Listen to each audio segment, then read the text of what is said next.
Ilaiyaraaja versus Vanitha விஜயகுமார்னும் போது எனக்கு மனசு கஷ்டமா படுறதா இல்ல பெருமைப்படுறதான்னு தெரியல. அவங்க வீட்டுல ஒரு பொண்ணா நான் வளர்ந்தேன். என்கிட்ட ஒரு போனை போட்டு நீ என்னம்மா போட்டோ எல்லாம் போட்டிருக்க, அது தப்பு, ரிமூவ் பண்ணிடுன்னு சொல்லியிருந்தா ரிலீஸ்க்கு முன்னாடியே கியூப்ல நான் ரிமூவ் பண்ணிருப்பேன். அவ்வளவு உரிமை இருக்கு அவருக்கு. என்கிட்ட திட்டி இருக்கலாம். என்ன அதுக்கு என்ன கேஸுக்கு போட்டு கோர்ட்டுக்கு வரவழைச்சு நான் அசிங்கப்படுத்தி நான் ஏதோ திருடி பாட்டை வச்சா மாதிரி அது எப்படிங்க வைக்க முடியும் சினிமால? இளையராஜா வர்சஸ் வனிதா விஜயகுமார்னும் போது எனக்கு மனசு கஷ்டமா படுறதா இல்ல பெருமைப்படுறதான்னு தெரியல. ஏன்னா அவர் பக்கத்துல வர்சஸ்ல என் பேரு வர்றதே எனக்கு பெரும் பாகியமா தான் நான் பாக்குறேன். அந்த மாதிரி ஒரு இசை கடவுளா தான் நான் பாக்குறேன். குழந்தையில இருந்து அப்படிதான் பாத்திருக்கேன்.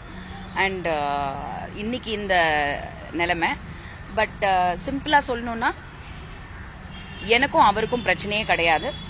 அவர் இசையமைச்ச பாட்டை சோனி நிறுவனம் முறைப்படி பணம் கொடுத்து நம்ம அக்ரிமெண்ட் போட்டு தான் வாங்கியிருக்கோம். இந்த படத்துக்கு நம்ம பயன்படுத்தலாம் அப்படின்னு.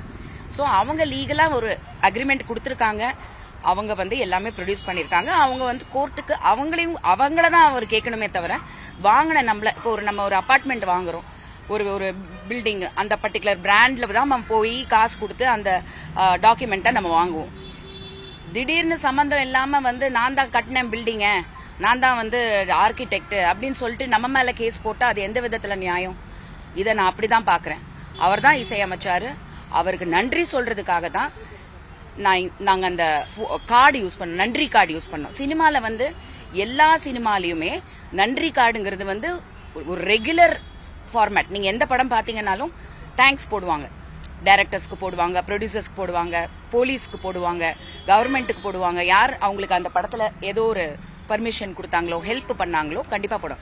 அந்த மாதிரி நம்ம படத்துல நிறைய நன்றி கார்டு இருக்கு. அவருக்கும் சேர்த்து நான் நன்றி, ஏன்னா அவர் தான் இசையமைச்சாரு. அந்த பாட்டு எனக்கு ரொம்ப பிடிச்ச பாட்டு, பயன்படுத்தியிருக்கேன், நன்றின்னு போட்டேன். அந்த நன்றியை அவர் என்ன சொல்றாருன்னா, இந்த நன்றி கார்டை வச்சு நான் விளம்பரம் பண்ணிட்டேன், அதனால எனக்கு பணம் வேணும்னு சொல்லி நம்மள கேக்குறாங்க. அப்படி குடுக்கற அளவுக்கு நான் சம்பாதிக்கவும் இல்லை. ரெண்டாவது அது நன்றின்னு சொன்னதுக்கு அப்புறம் அது பணம் கேட்கறது தவறான ஒரு விஷயமா தான் நான் பாக்குறேன். பட் அதை மீறி அதை ரிமூவும் பண்ணிட்டோம். சரி, நன்றி சொல்லல, மரியாதை கொடுத்தோம். அந்த மரியாதை வேணான்னு நீங்க சொன்னதுக்கு அப்புறம் நாங்க அதை ரிமூவ் பண்ணிட்டோம். சோ நீங்க யூடியூப்ல நான் படத்தை ஒரு மெம்பர்ஷிப்ல என்னோட சேனல்ல போட்டு ரிலீஸ் பண்ணிருக்கேன். சோ அதுல நீங்க போய் பார்த்தா கூட அவருக்கு நன்றின்ற கார்டு அவருக்கு மட்டும் போட்டது தூக்கியாச்சு, மத்தவங்க எல்லாரும் இருக்கும். சோ அது நம்ம ரிமூவ் பண்ணியாச்சு. இப்ப சாங்கை பொறுத்த வரைக்கும் அவங்க சோனி கிட்ட தான் கேட்கணும். என் டாட்டர் தான் சைன் பண்ணி வாங்கினாங்க. என்னதான் இருந்தாலும் மை டாட்டர், தட் நான் தான் டைரக்டர் அந்த படத்துக்கு, நான் தான் அந்த இடத்துக்கு அது தேவைப்பட்டுச்சுன்னு சொல்லிட்டு சோனியை அப்ரோச் பண்ணோம். இப்போ சோனி நமக்கு வித்தது கரெக்டா இல்லையான்றது அவங்கக்குள்ள சண்டை, எனக்கும் அதுக்கும் சம்பந்தமே கிடையாது. சோ இப்போ நம்ம கரெக்டா என்னோட அட்வொகேட் ஸ்ரீதர் அவர்கள் அதை கரெக்டா இந்த கேஸ்ல தான் உங்களுக்கு கரெக்டான ஒரு ஜட்மெண்ட் கிடைக்கும். ஏன்னா இளையராஜா எல்லாரும் மேலயும் கேஸ் போடுறாருன்றது எல்லாருக்குமே தெரியும். உள்ள ஒரு கோர்ட்டுக்கு இறங்குறது கூட கார்ல இங்க பார்க்கிங் கிடைக்காதுன்னு கேப்ல வந்தேன். பார்த்த உடனே நம்மள தெரியும் இந்த பிரச்சனை எல்லாருக்கும் தெரியும். அவருக்கு வேற வேலை இல்லையான்னு கேக்குறாங்க ஒரு கேப் டிரைவர். இப்படிதான் போய் ரீச் ஆகுதே தவிர இது அவருக்கு பெருமையா கண்டிப்பா சேர்க்காது.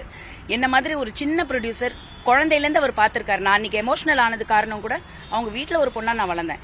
என்கிட்ட ஒரு போனை போட்டு நீ என்னம்மா போட்டோ எல்லாம் போட்டிருக்க, அது தப்பு, ரிமூவ் பண்ணிடுன்னு சொல்லியிருந்தா ரிலீஸ்க்கு முன்னாடியே கியூப்ல நான் ரிமூவ் பண்ணிருப்பேன். அவ்வளவு உரிமை இருக்கு அவருக்கு. என்கிட்ட திட்டி இருக்கலாம். என்ன அதுக்கு என்ன கேஸுக்கு போட்டு கோர்ட்டுக்கு வரவழைச்சு நான் அசிங்கப்படுத்தி நான் ஏதோ திருடி பாட்டை வச்சா மாதிரி அது எப்படிங்க வைக்க முடியும் சினிமால? எப்படிங்க ரிலீஸ் பண்ண முடியும்? சோ நாங்க எந்த தவறும் செய்யல. என்னோட அட்வொகேட்ஸ் பாத்துட்டு இருக்காங்க. இது கண்டிப்பா ஒரு கரெக்டான பதில். எல்லாருக்கும் யாரு கரெக்ட், இது யாருகிட்ட நிஜமா ரைட்ஸ் இருக்கு அப்படிங்கிற அந்த ஒரு விஷயம் இந்த கேஸ் மூலமா ஒரு ஜட்மெண்ட் கிடைக்கும்னு நான் நம்புறேன். நன்றி.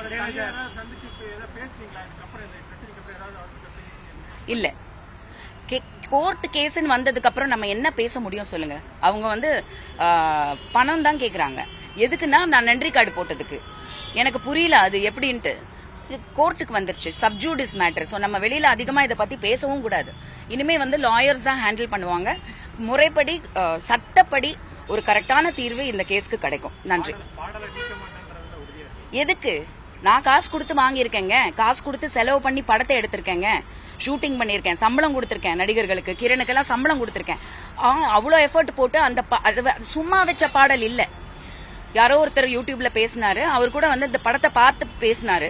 அதான் இப்போ யூடியூப்ல எல்லாருமே எல்லாத்த பத்தி கருத்து தெரிவிக்கிறாங்களே இல்லையா, அவங்களுக்கு சம்பந்தம் இருக்கோ இல்லையோ. அதுல அவர் சொல்லியிருந்தாரு, அந்த படத்துல வந்து வச்ச சிச்சுவேஷனை விட இந்த படத்துல ரொம்ப பொருத்தமா இருந்ததுன்னு. அந்த அளவுக்கு தான் நான் வந்து கதையை வந்து ஸ்கிரீன் பிளே பண்ணியிருக்கேன்.